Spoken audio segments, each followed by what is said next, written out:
Gutierrez. Nagsimula na namang magasik ng bagyo sa Kimpao. Mga red flag ni Paolo Avellino muling nabuhay. Kung bago ka lang sa channel na ito, huwag kalimutang mag-like, share, comment, and subscribe. Ang Kimpao phenomenon at ang biglaang paglamig sa mundo ng Philippine entertainment. Kakaiba ang init at kilig na hati ng tambalang Kim Chiu at Paolo Avellino, o mas kilala bilang Kimpao. Mula sa kanilang mga matagumpay na proyekto, ang kilig factor ay hindi lang nananatili sa screen, kundi tila umaapaw at nagbibigay ng pag-asa sa mga tagahanga na sana ay maging totoo na ang lahat. Ngunit kamakailan lamang ang maaliwalas na langit ng Kimpao ay biglang nilimutan ng unos at ang sentro ng bagyo ay walang iba kundi ang aktres na si Janine Gutierrez. Kumalat ang balita batay sa mga kaganapan at komento sa social media na tila nagsisimula na naman umanong bumanat si Janine na nagpapalaki sa isyu na ang Kimpao ay fan service lamang.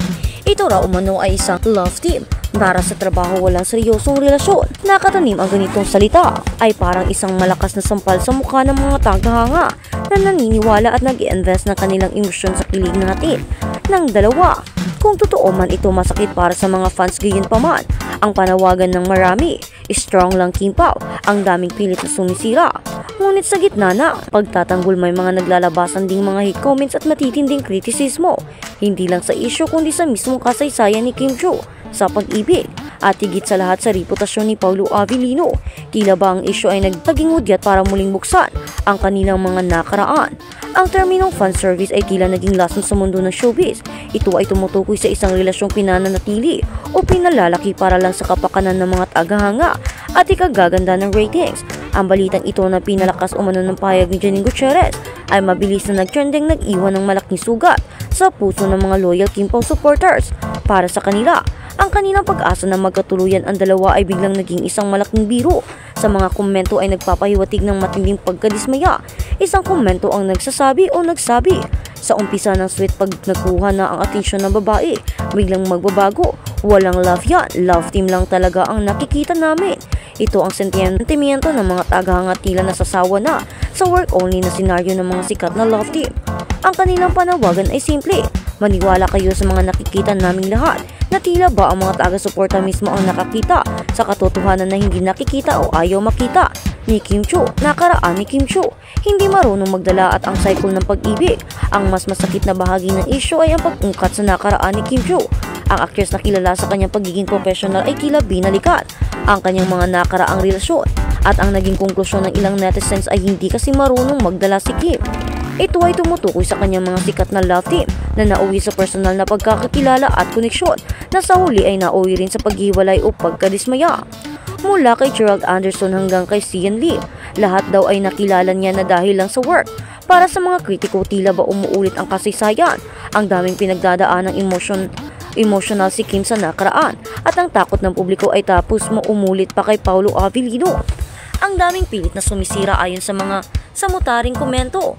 Ngunit ang pinakamalaking paninira ay nagmumula sa pag-aalinlangan sa sarili at paulit-ulit na pattern.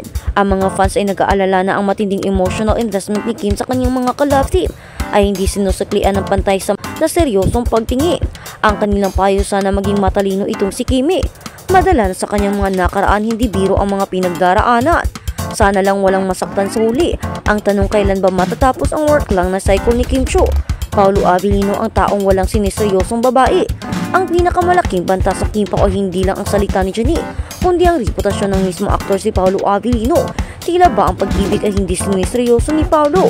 Ang mga komento ay nagpapatunay na may malawak na kaalaman ng publiko tungkol sa dating mga relasyon ni Paolo. Sabi ng isang netizens, yung last girlfriend niya o GF niya in love tapos wala na din. Ang ganitong pag-uugali ay nagpapakita ng isang pattern ng pagiging hindi komportable o seryoso sa mga relasyon. Ito ang pinagmula ng matinding red flag na nakikita ng mga taga-suporta. Ayon pa sa isa, ang daming red flag ni Paolo. Sana matutong makinig din yung iba. Kawawa si Kim sa bandang huli kung ipipilit pa nila. Ang red flag na ito ay sumasagisag sa babala. Ang lalaking ito ay posibleng hindi handa o sadyang hindi siniseryoso ang pag-ibig sa kasalukuyan. Ang kanyang kasaysayan ay nagpapahiwatig ng mabilis ang pag-ibig na mabilis ding naglalaho. Para sa isang babaeng tulad ni Kim Chiu na tila naghahanap ng seryosong relasyon, ito ay isang delikadong sitwasyon. Ang issue ng fan service sa pagitan ni Kim Chiu at Paolo Avellino.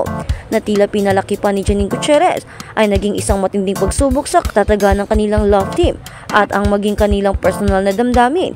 Ito ay isang paalala sa lahat ng mga nasa industriya. Ang linya sa pagitan ng trabaho at totoong pag-ibig ay manipis at ang publiko ay hindi bulag sa mga sinyalis. Ang buong sitwasyon ay isang malaking hamon kay Kim Chiu. Kailan ba siya matututo mula sa kanyang mga nakaraan? Kailan ba niya susundiin o susundin ang mga red flag na nakikita ng lahat? Ang panawagan ng mga tagahanga ay huwag kang pumasok sa isang sitwasyong alam mong masasaktan ka lang sa huli. Para sa Kim Pao, ang labanan ay hindi lang sa mga taong pilit na sumisira, kundi sa katotohanan na dapat nilang harapin.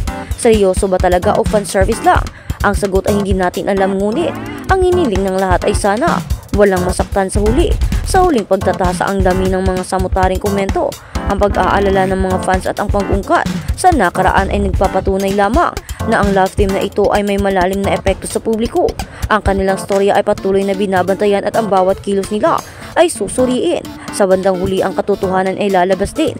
Ang tanong ay handa ba si Kim Chiu na tanggapin ito? At sa kabilang banda, ilang Kim Pao fan abroad bigong mapanood serye ni Kim Chiu at Paolo Avellino.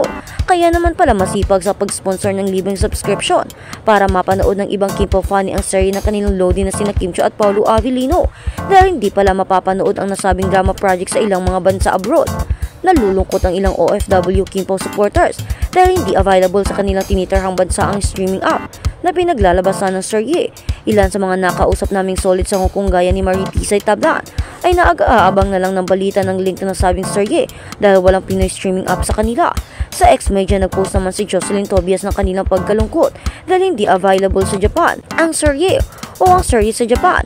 Ganito rin ang sabi ni Malo na nasa Japan rin, kaya lagi na lang siyang manonood sa aming programa ni Don Don Sormeno para makabalita ng update sa kanyang ludi.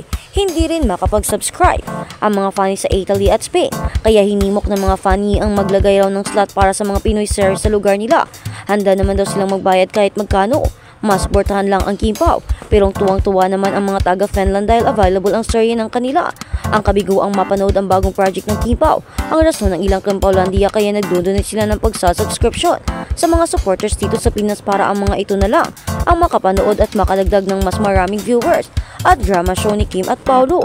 Kaya naman marami ngayon ang nag-aabang at nagsusuporta at marami naman talaga ang humanga lalo na sa kanilang bagong teleseryeng The Alibay.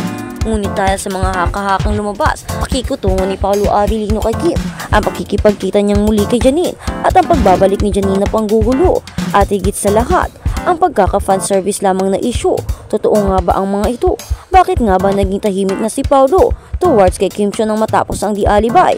At bakit nga ba bumalik na naman ang issue kay Janine Gutierrez at may nagsabi pang nakita nila ito?